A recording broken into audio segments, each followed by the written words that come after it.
इस वीडियो में हम लोग पढ़ेंगे पादप वर्गीकरण एवं कुलों के वर्णन वाले चैप्टर से पादप वर्गीकरण का सामान्य ज्ञान और नामकरण। ठीक है, पादप वर्गीकरण क्लासिफिकेशन ऑफ प्लांट्स हमको पढ़ना है। पहले हमें पता है कि आज पौधों की लगभग 4 लाख से भी ज़्यादा प्रकार की प्रजातियां हमको देखने को मिल रही हैं और सारे पौधों का अध्ययन करना अलग अलग संभव नहीं होता। तो उनकी अध्ययन की सुविधाओं के लिए क्या करते हैं, पौधों को उनकी समानता और असमानताओं के आधार पर विभिन्न समूहों में क्रमबद्ध करते हैं और क्रमबद्ध करने का ये तरीका ही पादप वर्गीकरण या क्लासिफिकेशन ऑफ प्लांट्स कहलाता है। अर्थात विज्ञान की एक ऐसी शाखा जिसमें हम पादप को उनकी समानताओं और असमानताओं के आधार पर विभिन्न समूहों में क्रमबद्ध करते हैं, वर्गीकरण या क्लासिफिकेशन कहलाता है। और विज्ञान की इस शाखा को प्लांट टैक्सोनॉमी या पादप वर्गीकी कहते हैं। ठीक है, पौधों के वर्गीकरण की शुरुआत प्राचीन काल से प्रारंभ हो गई थी। लगभग 2400 वर्ष पहले इसकी व्यवस्थित रूप से शुरुआत अरस्तु, प्लेटो और थियोफ्रास्टस ने किया था। थियोफ्रास्टस ने आकार के आधार पर सभी पौधों को शाक, झाड़ी, वृक्ष में वर्गीकृत कर दिया। बुनफेल्स ने 15वीं शताब्दी में औषधि के रूप में प्रयोग किए जाने वाले पौधों को वर्गीकरण किया, अलग ही ग्रुप में रखा। पौधों के वर्गीकरण की आधुनिक व्यवस्थित प्रणाली की शुरुआत सबसे पहले प्रसिद्ध स्वीडिश वैज्ञानिक कैरोलस लिनियस ने की। उन्होंने लैंगिक अंगों की समानता और विषमता के आधार पर पौधों को 3 समूहों में क्रिप्टोगेमिया, जिम्नोस्पर्मिया, एंजियोस्पर्मिया में विभक्त किया। वर्गीकरण के उद्देश्य एम्स ऑफ क्लासिफिकेशन। विश्व में भिन्न स्वभावों, संरचनाओं और लक्षणों के अनगिनत पौधे होते हैं, हम जानते हैं। हर पौधे का अध्ययन करना संभव नहीं होता, इसलिए समान स्वभाव, समान संरचना और समान लक्षण वाले पौधों को विभिन्न वर्गों में रखकर अध्ययन करने में सुविधा होती है। किसी एक वर्ग का अध्ययन करने से उस वर्ग के सभी पौधों के लक्षण का ज्ञान हो जाता है। वर्गीकरण में पौधों को इस प्रकार व्यवस्थित कर विभिन्न समूहों में रखा जाना और उसके विकास उनके विकास, आपसी संबंधों और जाति वृत्ति का ज्ञान करना वर्गीकरण के उद्देश्य हो सकता है। किसी भी संग्रहालय में जीवों को उनके वर्गीकरण के अनुसार रखना सरल होता है, सुगमता होती है। तो ये हो गया उसके उद्देश्य।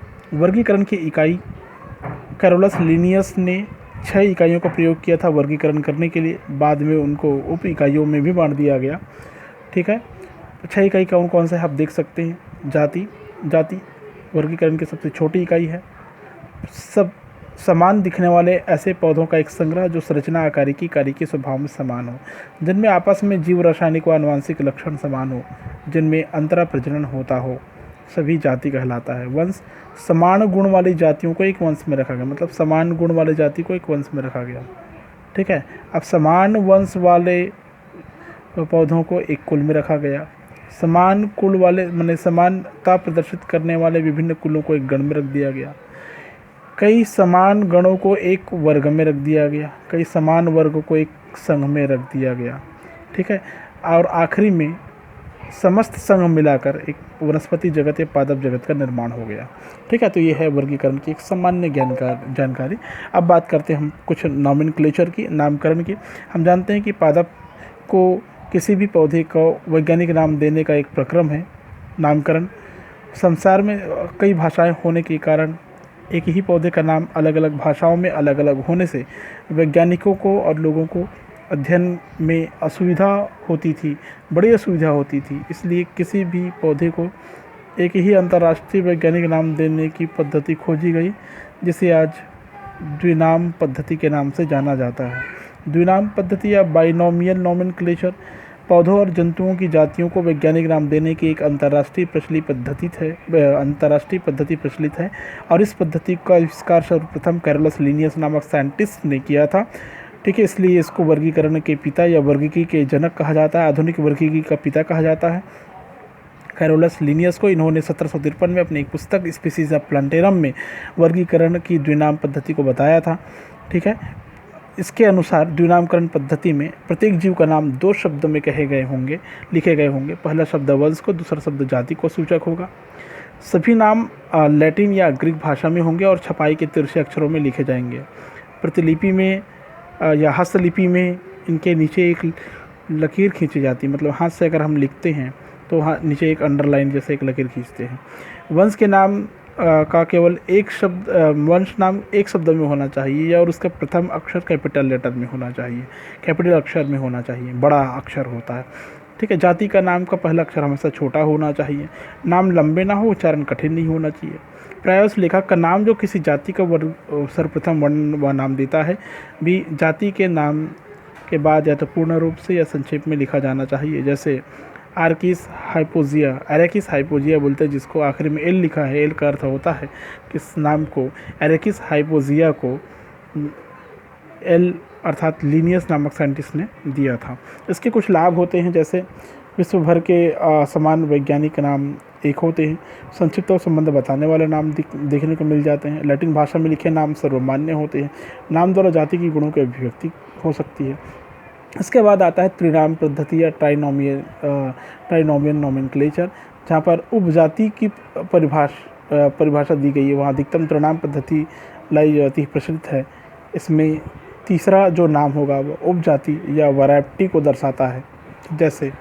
जैसे आपको पत्ता गोभी का नाम दिखाई दे रहा है, ब्रेसिका ओलेरेशिया वैरायटी है कैपिटाटा। फूल गोभी का नाम है ब्रेसिका ओलेरेशिया वैरायटी है बोट्राइटिस।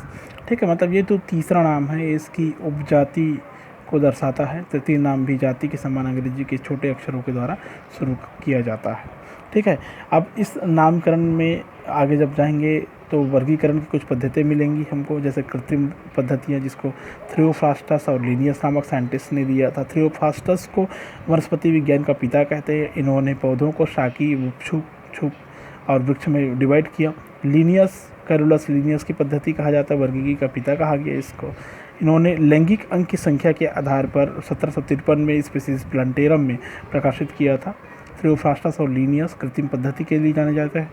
दूसरा आता है प्राकृतिक पद्धति। इसमें आता है बेंथम एवं हुकर की पद्धति।